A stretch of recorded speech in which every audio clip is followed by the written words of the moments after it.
Sensation, le MAG. Bonjour à tous, bienvenue sur Sensation en partenariat avec TV78. Au sein du secteur Grand Versailles, un appel à projet a été lancé pour permettre l'acquisition de 3 logements à destination des femmes victimes de violences conjugales. On écoute Geoffroy Bax-de-Kitting, vice-président délégué à la protection de l'enfance au sein du département des Yvelines. On a lancé aujourd'hui avec le territoire d'action départementale Grand Versailles, donc sur le secteur du Grand Versailles, on a lancé un appel à projet pour mettre à disposition 3 logements pour des personnes victimes de violences intrafamiliales. Donc on cherche un porteur sur ce projet, une association. En fait, il faut savoir que le TAD de Grand Versailles a créé en juin 2019 un réseau de violences conjugales qui s'appelle le réseau REFCO, qui réunit autour de la table 150 partenaires qui agissent dans ce domaine-là. On a aussi bien le tribunal, la police, la gendarmerie, le CCAS, de nombreuses associations. Et donc, pour développer un certain nombre d'actions pour prévenir les violences intrafamiliales. Mais il manquait un maillon en fait dans la chaîne, et ce maillon, c'est la question du logement. De nombreuses associations estiment que la libération de la parole des femmes, notamment à travers le mouvement MeToo insufflé en 2019, a permis une prise de conscience au sein de la société sur l'importance de lutter contre les violences faites aux femmes.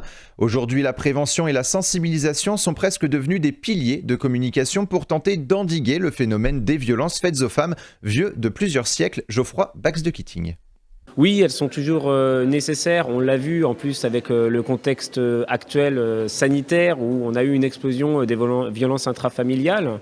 Au titre de la protection de l'enfance aussi, on a 7000 mineurs qui sont suivis dans le département. Donc il y a vraiment une importance à développer cela. Il y a une prise de conscience importante, on le voit dans les débats actuels, on le voit dans la communication, les médias, même la communication des institutions. Je crois qu'il y a une prise de conscience, notamment sur la question effectivement des droits des femmes, où on se rend compte qu'il y a des violences, des femmes qui meurent tous les jours en France. Et donc oui, il y a cette prise de conscience. Le département évidemment, c'est pas nouveau qu'il agit là-dessus, mais en tout cas il y a un focus particulier, une attention désormais, c'est visible puisque les gens y font attention. Pour rappel, 146 femmes sont mortes sous les coups de leur conjoint en 2019. En 2021, un rapport du ministère de l'Intérieur a estimé à 102 le nombre de femmes mortes des coups de leur conjoint, un chiffre en baisse mais qui pousse les différents élus à s'interroger et à revoir les capacités de leur dispositif. Une maison des femmes verra le jour dans le département des Yvelines afin de répondre aux problématiques et aux besoins des femmes du département. Depuis 2019, le conseil départemental tente de développer des dispositifs autour de cette thématique. On écoute Pierre Bédier, président du conseil départemental des Yvelines. En parallèle, non, en même temps, oui, c'est-à-dire ça participe à cette volonté de répondre à cette problématique femme. Nous avons aujourd'hui une assez forte augmentation de la précarité des femmes, liée beaucoup au développement des familles monoparentales et des familles monoparentales nombreuses dans des quartiers d'habitat populaire excentrés, enclavés, donc avec des difficultés d'accès à l'emploi et d'accès aux prestations de santé, ça se multiplie. Donc effectivement, il nous faut apporter les réponses. C'est parce que nous sommes la collectivité de la compétence sociale, et que les violences faites aux femmes, les difficultés que peuvent rencontrer les femmes dans leur maternité, sur les questions qui rejoignent la question de l'intégration des populations étrangères, des pratiques culturelles ou cultuelles inacceptables. On pense à l'excision, comme l'évoquait Joséphine Coleman-Berger. Tout ça fait que nous estimons que dans nos missions sociales, il est logique qu'on puisse apporter des réponses sur ces sujets. Donc on ne veut pas s'approprier une compétence femme, on veut traiter toutes les questions sociales de tous les publics et on ne s'interdit donc pas, bien entendu, de traiter les questions sociales du public femme et du public femme modeste, en particulier femmes issues d'immigration, femmes dans les quartiers populaires. La Maison des Femmes sera implantée sur la commune de Plaisir. Pour Joséphine Coleman-Berger, la maire de la ville, c'est une étape importante dans l'avancée des réponses données aux femmes sur les thématiques de la santé. Écoutez, ce que je peux vous dire, c'est qu'il y a énormément de femmes qui ont des problématiques très importantes et qui ne savent pas très bien vers qui se tourner. Ce qu'elles ont besoin, dans le cadre, je dirais, de femmes éventuellement, pour vous donner quelques exemples, mais de femmes battues, de femmes qui se retrouvent enceintes après un viol, des femmes qui subissent des excisions par exemple, eh bien, seront accueillies dans cet endroit où il y aura une permanence avec des personnes qualifiées qui sont de l'hôpital, et vous aurez à l'intérieur des praticiens comme des gynécologues, des psychologues qui pourront accueillir ces femmes de façon libre, de façon gratuite, pour pouvoir ensuite les orienter vers des sites qui pourront les accueillir pour les accompagner sur ces diverses pathologies.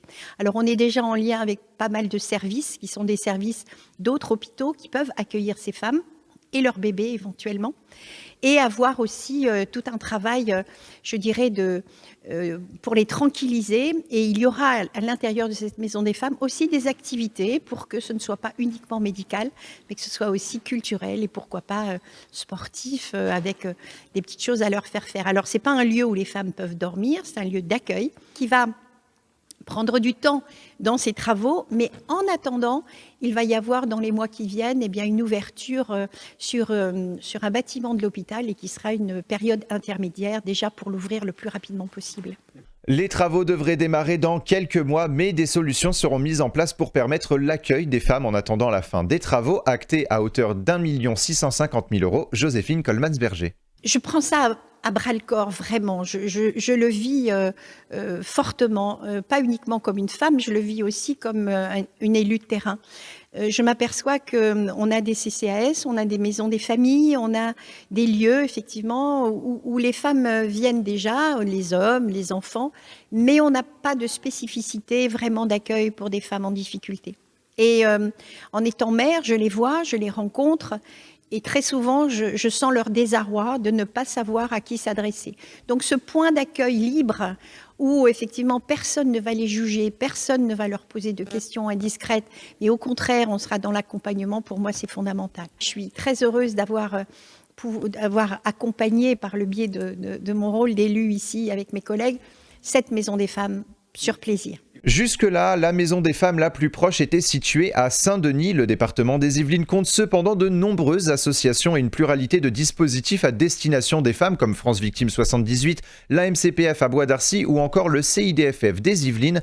Pour la vice-présidente déléguée à la culture et au patrimoine et maire de Plaisir, la maison des femmes apportera une plus grande proximité entre les services de santé et les femmes au sein du département, mais également au sein de sa commune. On l'écoute. Alors déjà, je veux vous dire qu'il y a une maison des femmes qui existe dans le 93, et c'est une maison des femmes qui est ouverte pour toutes les femmes, pour qu'elles se sentent écoutées, entendues et libres de venir effectivement parler de leurs problèmes. Et nous avons eu l'opportunité, par le biais du centre hospitalier de Plaisir, d'avoir une possibilité, d'avoir une maison, qui est une maison existante et qui appartient à la maison des femmes, qui justement, pas à la maison des femmes, à l'hôpital, pardon, qui aujourd'hui va être mise à disposition pour la maison des femmes. Alors, le département nous accompagne sur 1 650 000 € pour investir et pour refaire cette maison des femmes. On sera en lien avec aussi le commissariat, la police municipale, mais surtout la police nationale, de façon à ce qu'ensuite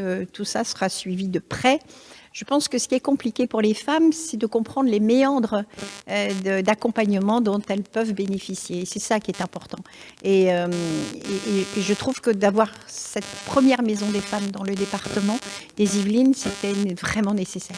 On a tout un travail d'accompagnement aussi et d'accueil des médecins chez nous, puisqu'on a mis en place 10 000 € sur la ville de Plaisir pour accompagner l'installation des médecins. On a toute une série d'actions que je ne développerai peut-être pas là, mais pour vous dire que c'est un regard de mère, d'élus, pour accompagner les femmes particulièrement, parce que je crois qu'elles sont dans une détresse très grande en ce moment.